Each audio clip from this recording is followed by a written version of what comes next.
Sacred Heart 3 of 5. Marcus Mitchell works hard and reaps the reward. He sure did that time, utilizing the jump hook to avoid the length of Sahan. Second bucket, he's got 4, averaging only 5.5 points a game. Sahan kicks it to Chauncey Hardy for 3. Gibson on the follow, goes glass. How about that little weak side, and Shane Gibson lighting it up here early. 7 quick points for him. Jeremy Goode yet to tear. Oh, look at the vision.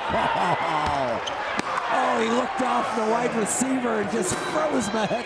Sahan and Tupum was wide open. Just getting ready for Goode to do something, and he did it right on target. Will Holland loves to spot up for 3, and there's a good reason why. And right off, little instant coffee and transition. Good answer by Sacred Heart right there. And Milan Brown is furious at his transition defense. Howard for Henley. Howard for 3. Oh, the 2 veteran big men working together on the same side. The kick out. Out of the air and hands to Chauncey Hardy. Quickly up the floor. Here's Howard for 3 again. Knocking him down is that guy, Ryan Howard. Paul, if we didn't say congratulations quickly to Coach Jim Phelan on his induction into the College Basketball Hall of Fame. And he has been a Hall of Famer forever in everyone's eyes that knows him. And this congratulations, one of the great coaches of all time, and certainly one of the great people of all time. I really enjoyed coaching against him and getting to know him. Ryan Lipkin cans his second triple of the night. He's got himself 6 points, and it's a 6-point Pioneer lead. Is open for Mount St. Mary's. There's Hassan for 3. Oh, they're lining it up right now here in the second half. Henley. Hassan for 3. Can't get it. Tipped up by Henley, but back come the Mountaineers. The lead pass for Beidler from Goode. The bucket and the foul. Beidler with 11, and will go to the line looking for the 3-point play as the Mountaineers try to stay in it. And for Hardy, that's his 3rd personal cap. Leaking out that right there. Not a lot of floor balance. Look at all those white shirts underneath the basket, including guards. He got out behind the defense of Hardy. Good kick-up pass by Goode, and he finishes it with authority, strong, after contact, slamming it home. Sahan tried to hit Gibson down low. The Pioneers are lucky to maintain possession. Ryan Howard drills a 3. How about the ball movement at times? Sahan to Hassan, and then right to Ryan Howard, again draining it, feeling it from the perimeter. First one, Dave Bike might have told him to miss intentionally the second free throw, but no need to right now. Marcus Mitchell for Goode. Loses the ball, and the Mountaineers lose the game. Our final score, Sacred Heart 80 and Mount St. Mary's 75. And Cap, we were not disappointed. Oh, a lot of activity right in this. A lot of high action, high level of play. You know, the stars weren't all out tonight. It wasn't the Henley and Goode show. It was just an awful lot of excellent play by some talented role players and some young players that are going to have very bright futures in the Northeast Conference. Ryan Howard scored 20 to lead the Pioneers. Jean Cadieux had 21 for Mount St. Mary's. But Sacred Heart walks out of here with a 5-point win. And so with a furious second-half comeback, Sacred Heart knocks off Mount St. Mary's 80-75. Our player of the game is Mehmet Sahan, who scored 14 points and is with our own Jared Greenberg.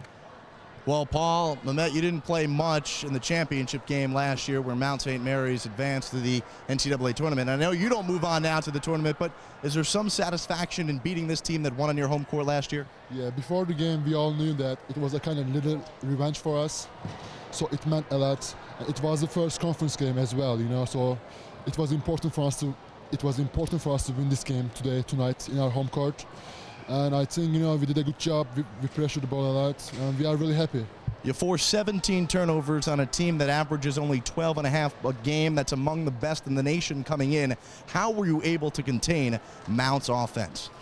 Well, their point guard is really quick. You know, he really distributes the ball. So we knew that we have to stop him first of all, and then we have to pressure the other guys as well. You know, we did not give them open looks. And I think it really helped us. It really helped us, yeah. Well, thank you very much, and congratulations holding Jeremy Goode, the league's leading scorer, to just 1 of 14 from the field. Paul, we go back to you. Tonight's NEC Scholar-Athletes are Sacred Heart football stars Steve Tedesco and outstanding Mount St. Mary's soccer player Vinnie Berry. Tedesco was a 2008 COSIDA ESPN The Magazine Academic All-District selection, while Berry, a business major, maintains a GPA of 3.43. And there you see Steve Tedesco, who was one of the nation's leaders in pass receptions this year in FCS. Now, folks, you asked for it, so it's back by popular demand. Tim Capstraw is holding court. And earlier, the Capper presided court over two of tonight's participants. Welcome back to the 9th season of Holding Court. This is probably the longest running episodic halftime show in NCAA basketball history. Today I'm joined by Jeremy Goode of Mount St. Mary's and Corey Hassan of Sacred Heart. And Corey, let me start with you. This is a rematch of last year's title game. Talk to me about the title game last year, the atmosphere around campus, and that in the arena right here. Yeah, well, everyone was really excited for the championship game last year. They knew coming into the season like we did that we had a good chance to come back. We had a lot of fan support most of the year last year, and then coming into the championship game, everyone was going crazy, talking about it to the day leading up to the game. They actually sold out within maybe the first couple hours. The tickets going on sale. They had to add extra seats back there, standing room crowd only. I mean, it was a crazy atmosphere around here. Everyone was real excited. No one really had anything else to talk about except for the game. I mean, teachers understood. Teachers were talking about it in classes. It was an unforgettable experience leading up to the game. How about, now the last 2 years you've been in the NEC championship game. You haven't won.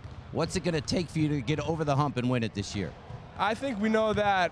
I mean, this year we're a lot closer to our team, I feel. I feel like we all bonded preseason. A lot of us were here this summer, putting in a lot of work. We got off to a little bit of a slow start, but last game I felt we tightened it up a little bit. This is obviously an important game for us. We all marked this game down on our calendar. This is the team that knocked us out last year from going to the NCAA tournament, which, I mean, you're there, you feel it, but 2 years in a row, you just had to take it away. So I think that we're all just working real hard, doing all the right things, putting the right stuff in our body to get ready for the All right, season. Well, Jeremy Goode, your team made it to the NCAA tournament, and you were a flat-out superstar. Talk to me about the NCAA tournament. Well, it's ultimately an unforgettable experience. You know, you hear about it. I mean, we heard about it from our coaches. A couple of our coaches went to the NCAA tournament, so they know about it. So when you hear about it, as much as they talk about it, then obviously when you get an opportunity to take advantage of that, that opportunity, it pays off when you get to see what it looks like. Well, let me ask you this now. You were a sophomore, and you were the quarterback of the team, the point guard.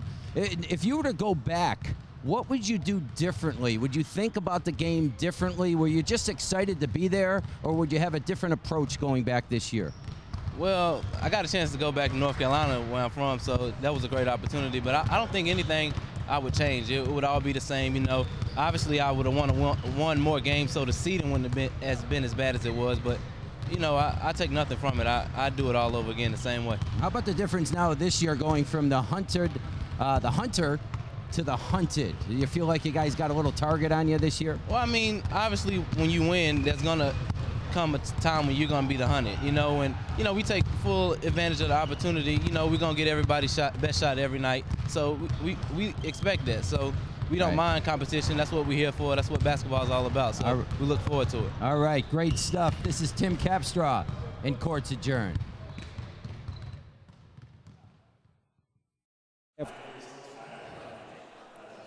Tim keeps coming back year after year. And Tim, it just doesn't get any funnier. Mount St. Mary's by 5 at the half.